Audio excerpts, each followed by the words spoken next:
So today I'm going to be showing you guys the brand new bike which came to GTA 5 Online, which is known as the Pegassi Oppressor, and this bike is just freaking amazing. I mean, it is so OP, and in this video I'm going to be showing you guys or telling you guys exactly why you should get this bike or why you shouldn't get this bike, what it can do, what it's capable of doing, how good it is, what the handling's like, everything you could possibly need to know, even the ammo count of the missiles, as you can see on the bike. So I'm going to be going over that because I want to make sure that you guys aren't going to be wasting your money on any of the DLC vehicles that you shouldn't be getting. Obviously it doesn't really apply to this one because this is probably the best one in the game, but I want to help you guys decide on whether you guys should get this bike or not. I did it exactly the same as with the import and exports DLC. I showed you guys all of the brand new vehicles which came to GTA 5 Online, and I'm going to be doing the same series for the Gunrunning DLC. So I hope you guys will enjoy the series, and of course today we are doing the Oppressor. So to me it is one of the best bikes in GTA 5 Online. I don't know about you guys, but to me this bike is the best because it is so fast and easy to use, as I said, and it's the best way to get around the city in my opinion. I mean, it can easily get you from point to point, although it might be a little bit hard to fly at times.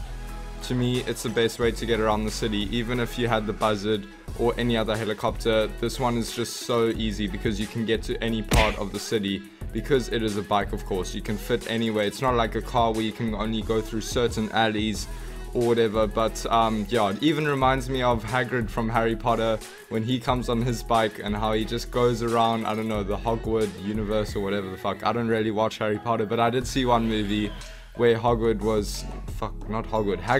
was on his bike and he just made an entrance and shit, which was pretty cool, and that's what this bike reminds me of. So the wings on this bike do not require you to use a boost. So what I mean by that is that if you want to go up into the sky, you aren't going to have to use your boost. You do have your wings. So if you're driving normally on the ground, you can just use your wings by pushing X on PS4. I'm not too sure what it is on Xbox or PC, but by pushing X on the PS4 you can activate your wings, and then if you're going fast enough you can just pull down your analog stick and then you should lift up into the air without having to use your boost. And this is the best way you should fly it. You should fly it by doing what I just said and then activating the boost whilst you're still in the sky. That's how you'll get the highest with this bike.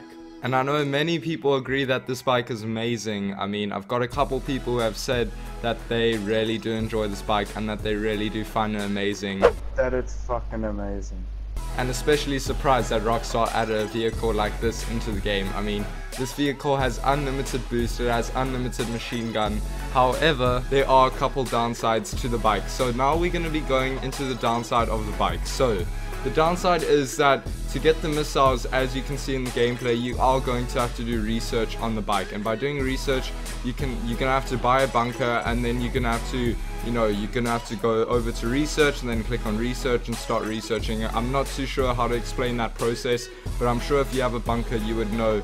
But to get the missiles you're gonna have to do research and upgrade your bike, and you are going to have to pay for that. But the default bike will actually have a machine gun, and luckily the machine gun has unlimited ammo. Like all other cars like the Renault 2000 or anything else, they have unlimited ammo when it comes to the machine gun. But when it comes to the missiles, for this bike you do only have 20 missiles. Now that is way more better than the Renault 2000, because I think for the Renault 2000 you were only allowed to have 5 missiles shot, but for this one it's 20, and that's quite a lot. That's like 20 people dead, and I'm sure by then you would have crashed this bike into the ocean because of how uncontrollable it is. I mean, it can get out of control sometimes when you're using it. So the second downside to this bike is that it is hard to use in the beginning. And when I say this, I know I said it was easy to use earlier, but that is after you've flown it like once or twice. But at first when you fly it, it can be kind of hard to understand when you should be activating the boost and exactly where and how to land it. But that is the second downside to this bike. And the third downside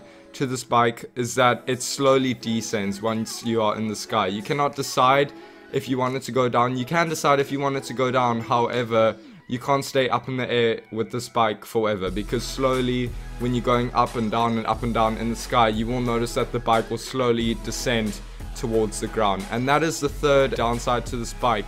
But now that we've gotten all of the cool things about this bike out of the way, let's head into the price range. So I always do this. The price range for this vehicle is if you've done the special mission where you do a small little mission, and you go, I don't know, use the bike and there's unlimited ammo and all of that, and you get your friends and you do this mission where you have to like fly out a plane and all of that, then after you've completed that mission you will get a discount of almost 1 million. So you are going to be paying 2,650,000. However, if you haven't done this mission, you are going to be paying $3,524,500. Now, that is a huge difference, so I'll definitely suggest that you guys go buy the mobile operations center, because of course to do the mission you are going to have to buy the mobile operations center to do the mission, which is kind of lame. Rockstar's kind of money holes, but you know, that's just how it is. At least you'll save 1 million, so it is kind of worth it, and you can still do the missions for all the other vehicles once you have bought a mobile operations center. So that is another downside to this vehicle of saving money when it comes to buying this vehicle. But overall, yes, it is very expensive. However, you can get that money very quickly by making bunker sales and all of that. But 3 million, I know you can, I think a Hydra also costs 3 million if I'm not wrong. Maybe it's 6 million, I'm not too sure, correct me if I'm wrong. But yeah, overall this bike is amazing. It is so cool. I would definitely suggest you guys go ahead and buy it. It's probably one of the best vehicles from the DLC in my opinion. There's a second vehicle that I will be showing you, to me is amazing. It's like a Rhino tank, it's called the APC Tank, which is also really cool. You guys should maybe check that one out. But this bike to me is the best. It's quite popular, you might see a lot of people using it. And what's cool about this bike, by the way, I forgot to mention, is that you can call this bike from your garage by your mechanic. You do not have to call Pegasus and go fetch it from somewhere. You can just call your mechanic. You can store this bike in your garage, surprisingly, although you can buy it from Warstock and Carrier. So that's what's really cool about this bike. I would definitely suggest buying this bike overall. It is so amazing, so fun to use, and yeah, I hope you guys found this video very informative. If you did, then make sure you go share it with your friends, or even just tell your friends how amazing this bike is and tell them everything I've just told you. But I look forward to making the next 5 videos on the new DLC vehicles that came to GTA 5 Online with Gunrunning. But before the video ends, I just wanted to say a big thank you to SPSRENO, who let me use his bike and let me showcase it in this video. If it weren't for him, I wouldn't be able to make this video, so big shout out to him. And yeah, I'll see you guys in my next episode with the next vehicle. I think I'm going to be showing the APC tank, and yeah, cheers.